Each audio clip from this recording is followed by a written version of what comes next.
Ikhwan akhwat yang dirahmati Allah Subhanahu wa taala. Alhamdulillah. Alhamdulillah wa syukrulillah, sama-sama kita panjatkan puji syukur kita kehadirat Allah Subhanahu wa taala atas segala karunia-Nya, kesehatan dan kesempatan yang Allah berikan sehingga dapat sama-sama hadir di Masjid Rahmatullah, program mingguan kita. Moga-moga majelis kita diberkati oleh Allah Subhanahu wa taala. Moga-moga Allah Subhanahu wa taala memberikan keistiqomahan kita dalam mengisi majelis-majelis, insyaallah. Bahwa kehalusan dan anugerah dari Allah Subhanahu wa taala serta ketinggian derajat di sisinya, semuanya itu tidak ada batasnya, ya. Bagi Rasulullah tak ada batasannya. Senantiasa terus naik derajatnya itu. Dan mustahil untuk bisa sampai pada derajat tertinggi di sisinya.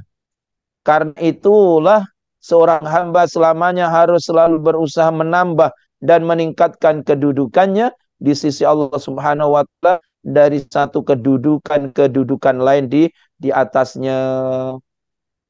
Bukan penyabar saja, tapi sekarang naik ridho. Nah, macam gitulah, ya. Bukan hanya bukan hanya istilahnya, bukan tidak mudah pemaaf, tapi kalau ada orang berbuat kesalahan kepadanya, dia maafkan, kan? Ini contoh kalau orang yang mutakin, orang di antara tanda-tanda orang yang bertakwa kepada Allah Subhanahu wa taala adalah orangnya wal kaziminal ghaidho wal afina 'anin nas. Wal kaziminal ghaidho, dia tidak mudah marah. Nah, tidak mudah marah. Tapi kemudian kalau sekiranya ada orang yang orang yang menzalimi dirinya, al-afina 'anin nas, memaafkan orang yang menzalimi dirinya. Berarti mana kedudukannya lebih tinggi? Yang satu dia tidak mudah dia tidak mudah marah. Yang satu pemaaf. Ini pemaaf. Berarti kedudukannya lebih tinggi yang pemaaf. Ya, kalau tidak mudah marah, belum tentu pemaaf. Tapi kalau pemaaf, insya Allah dia akan memang tak mudah marah lah orangnya. Nah ini. Baik. Jadi kedudukan atau derajat sifat hati itu akan senantiasa meningkat dan meningkat. Baik. Kemudian, maka setiap kali seorang sampai pada satu kedudukan dengan pertolongan Allah Subhanahu wa taala bisa naik ke kedudukan di atasnya. Ini yang dimaksud dengan ucapan para ulama ahli ma'rifat, al-muhaqqiqin, al-wasilin, yang dimaksud kebaikan orang yang baik, ya, merupakan kejelekan orang-orang yang dekat di sisi Allah Subhanahu wa taala. Jadi orang yang dekat dengan Allah tuh kejahatannya sedikit aja. Ini kebaikannya orang yang dekat dengan Allah itu kalau dibandingkan dengan kejahatannya orang yang ada di sisi Allah, yang dekat dengan Allah, maka sekecil apapun kejahatan orang yang dekat dengan Allah dianggap besar satu kesalahannya. Ya, padahal kesalahannya sedikit. Ya. Tapi kenapa dihukumkan salah? Sebab karena begitu dekatnya dengan Allah Subhanahu wa taala, sehingga kesalahan yang sedikit dianggap satu kesalahan yang besar. Pemimpin dari kelompok ulama ahli tasawuf, Syekh Abdul Qasim Junaid Al-Baghdadi radhiyallahu anhu ditanya tentang hal ini. Dia menjawabnya seraya mendendangkan sebuah syair, ya, yang bermaksud jalan menuju Allah yang bagaikan cahaya benderang akan nampak jelas dan akan semakin jelas berupa tersembunyi siri rahasia dan tergapainya semua kedudukan. Jadi sebenarnya banyak jalan menuju Allah nih, tapi bagi mereka yang dipilih oleh Allah Subhanahu wa taala. Tapi bagi mereka yang tidak dipilih oleh Allah Subhanahu wa taala, jalannya gelap. Kan? Jalannya gelap, padahal macam-macam jalan ini bagaikan cahaya akan nampak jelas. Itu bagi mereka yang dipilih oleh Allah, dibuka mata hatinya. Syekhul Islam Zakaria Al-Ansari radhiyallahu anhu berkata, permulaan maka atau kedudukan hamba di sisi Allah adalah nampak jelasnya jalan menuju kepadanya. Nah, itu nampak jalan menuju kepadanya, itulah awal permulaan kedudukan seorang hamba. Sudah menemukan jalan nak menuju Allah Subhanahu wa taala, baru menemukan, belum memulakan. Ya, belum memulakan, belum berjalan pun, baru menemukan, itu dah satu kedudukan di sisi Allah Subhanahu wa taala. Sedangkan puncaknya ialah jika jalan tersebut telah tertanam dengan kuat, maka akan menghasilkan terhimpun dan tergapainya semua kedudukan dan tersembunyinya siri rahasia. Nah, jadi kemuncaknya kalau sudah sampailah, ya, menghasilkan terhimpun dan tercapainya semua kedudukan, macam-macam kedudukan kan, makom mahabbah lah, makom makom mahabbah, makom apa, macam-macam makam lah kedudukan itu kan. Ini. Nah, maksud ucapan beliau nampak jelas jalan adalah kedudukan orang-orang yang baik. Ya, sedangkan terhimpun dan tergapainya semua kedudukan adalah sembunyi rahasia. Maksudnya kedudukan orang-orang yang dekat kepada Allah Subhanahu wa taala. Jadi jalannya sudah terang. Ya, jadi contoh diantaranya jalan yang Allah tunjukkan kepada kita. Kita mau kumpul terhadap orang-orang yang baik. Kita mau kumpul untuk berzikir. Itu adalah satu jalan yang dah jelas. Yang Allah dah tunjukkan kepada kita. Jalan yang jelas menuju kepada Allah Subhanahu wa taala. Maka insya Allah berkahnya dengan kesungguhan, berkahnya dengan istiqomah, insya Allah suatu saat kita akan mendapatkan, Allah akan berikan siri rahasia tadi itu. Ya, mungkin dulu panas baran, tapi sering kumpul zikir, sekarang penyabar. Contoh paling mudah. Ya, dulu panas baran. Contoh paling mudah lah. Ini makom ataupun kedudukan yang Allah berikan kepada seseorang. Syekh Said Mustafa Al-Arusi radhiyallahu anhu berkata, kesimpulan dari hasil peraihan dua makom adalah seperti berikut.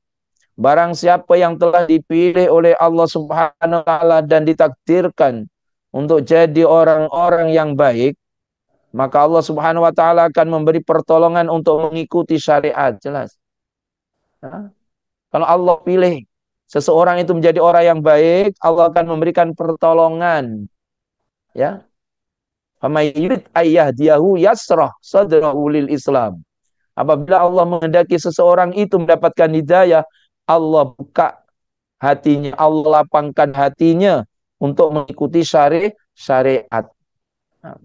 Diajak sembahyang mudah, diajak zakat mudah, diajak puasa mudah. Itu di antara tanda kalau seseorang itu dikehendaki menjadi orang yang baik. Ini. Lalu hatinya akan dihiasi dengan akhlak orang-orang yang mendapatkan pertolongannya.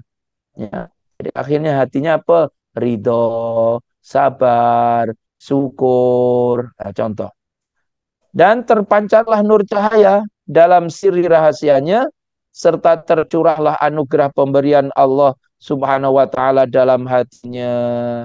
Ya, hatinya mudah syukur walaupun hari itu bawa taksi, setelah potong minyak, potong sewa, dapat aja 200.000. Alhamdulillah. Dia tidak melihat sedikitnya rezeki, tapi dia melihat zat yang memberi rezeki. Melihat zat yang memberi rezeki itulah, apabila hati ditarik ke situ, berarti itu termasuk apa? Siri rahasia dari Allah Subhanahu wa taala juga. Nah, ini. Dengan demikian dia telah mencapai kedudukan yang tinggi di sisinya dan mendapatkan keistimewaan berupa sifat-sifat ahli peraih kesempurnaan. Apa sifat ahli peraih kesempurnaan? Antaranya tadi itu ridho bil qalil, ya. Ridho dengan pemberian Allah walaupun sedikit, sabar terhadap ujian. Itu semua termasuk sifat-sifat sifat-sifat istimewa yang Allah beri kepada ahli peraih kesempurnaan. Selanjutnya dia akan senantiasa dapat menyaksikan keberadaan Allah Subhanahu wa taala serta selalu mendapat pemberian tertinggi darinya. Ini maka Maka tidak ada perbezaan baginya antara perkara yang lahir dan perkara yang batin. Sebab Allah sang pemilik keduanya senantiasa menyertainya. Jadi akhirnya antara apa, kalau sudah mendapatkan seperti itu, diuji pun dia tetap sabar, kan? Kalau di apa? Kalau diuji tetap sabar. Nah, kemudian kalau diberi rezeki, dia pun juga senantiasa syukur dengan arti kata apapun keadaannya dia tetap bersyukur. Maka itu doanya apa? Alhamdulillah ala kulli halin wa ni'matin. Ya, Alhamdulillah ala kulli halin, segala puji bagi Allah dalam apa juga keadaan. Nah itu, kalau sudah senantiasa memuji kepada Allah dalam apa juga keadaan, nah itu berarti seseorang itu insya Allah dah dapatlah satu kedudukan di sisi Allah. Apapun keadaannya, Alhamdulillah. Ya, nggak pernah gersuloh, ya, tetap usaha, nggak pernah putus asa. Itu di antara sifat-sifat yang baik yang Allah tanamkan dalam jiwanya. Selanjutnya, jika kedudukannya telah naik berkat curahan anugerah Allah Subhanahu wa taala serta telah menduduki posisi pimpinan orang-orang yang dekat dengannya, maka akan bertambahlah nur cahaya dalam lubuk hatinya sehingga ia fana, sirna, hilang rasa manusia dan kemanusiaannya, dia tak ingat dirinya, tak ingat, yang diingat hanya Allah Subhanahu wa taala, maka dikatakan fana, ya, sirna, hilang rasa manusia dan kemanusiaannya, ya. Nah, rasa kemanusiaannya pun sirna, dia tak ingat, ya, yang diingat hanya Allah. Kalau makan pun semuanya sama aja, makan itu, minuman pun sama aja, kan? Maka yang ada hanya syukur, alhamdulillah. Walaupun orang lain mengatakan makanan tak sedap, dia tak pernah mengatakan tak sedap. Dia tetap alhamdulillah. Sebab dah sirna sifat kemanusiaannya tadi. Ya. Dia fana ya dalam sirri rahasia Allah, bahkan fana terhadap dirinya dari makhluk sekelilingnya, dah tak ingat siapa-siapa. Ya. Kalau dulu ada cerita kalau di Gresik kan ada Habib yang jazab, Habib yang fana seperti itu. Orang fana tak boleh dihukumkan. Dia tak ingat apa-apa. Walaupun telanjang, ya, dia tak ingat apa-apa. Tapi jangan pura-pura fana. Pura-pura fana. Karena tak nak pakai baju jalan-jalan. Orang-orang bilang itu fana, itu bukan fana, itu gila. Kalau gila pada Allah, bagus. Ya, sampai lupa apa-apa. Yang diingat hanya Allah. Nah, itulah yang dinamakan makom azab. Ya, dah tak ingat apa-apa. Ditarik oleh Allah pikirannya. Dah tak ingat kepada selain Allah Subhanahu wa taala. Baik, sebab dia telah menetap pada kedudukan orang yang dekat dengannya.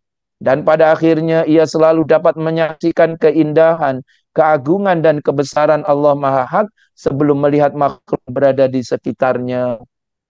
Itu yang dinamakan makom musyahadah.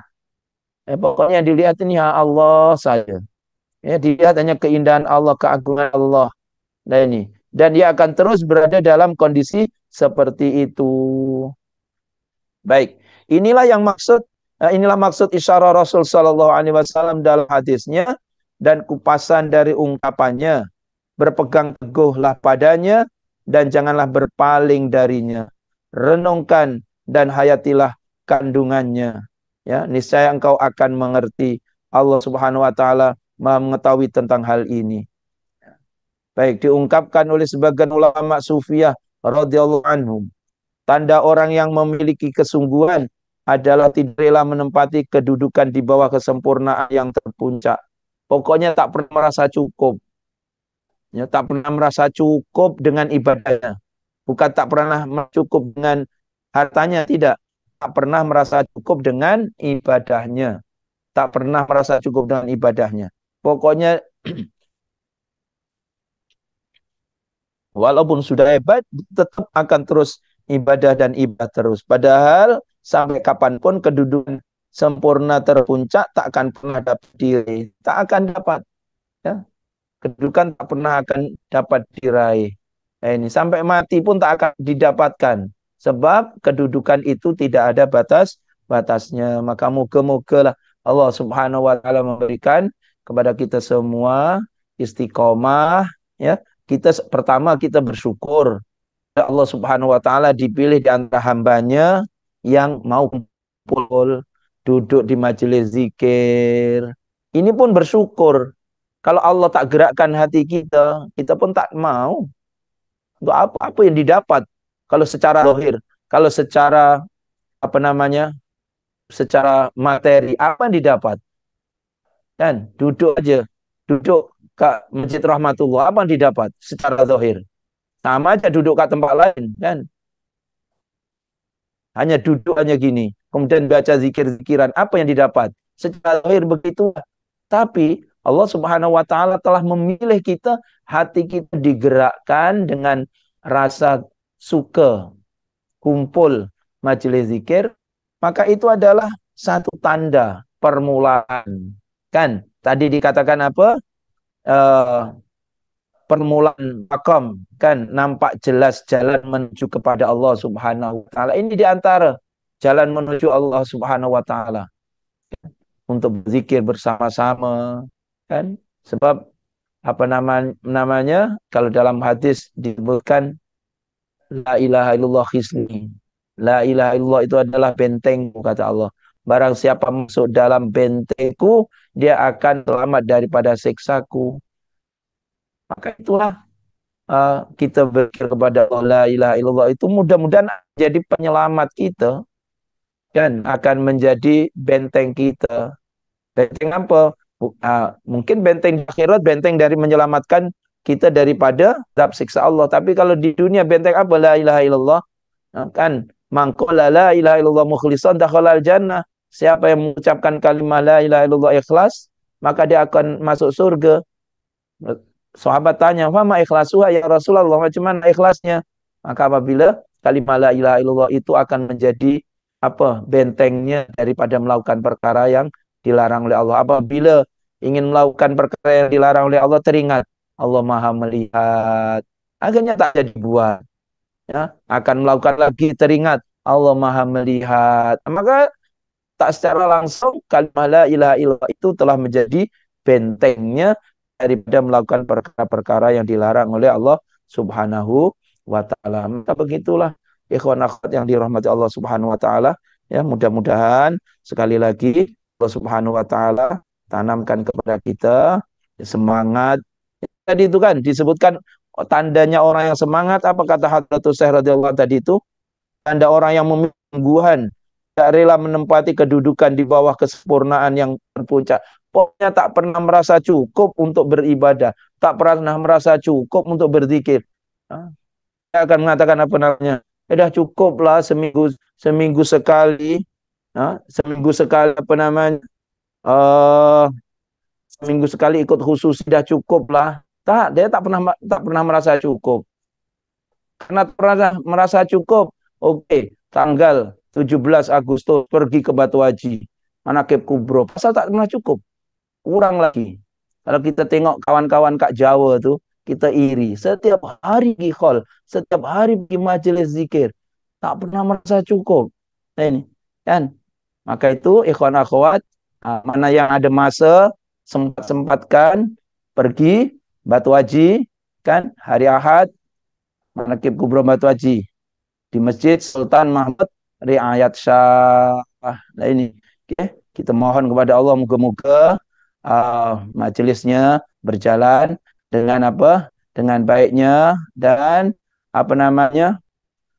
Moga-moga membawa keberkatan, ya, kepada khususnya kepada yang di Batam secara khususnya, kan secara umumnya kepada semuanya. Nah ini, oke. Baik.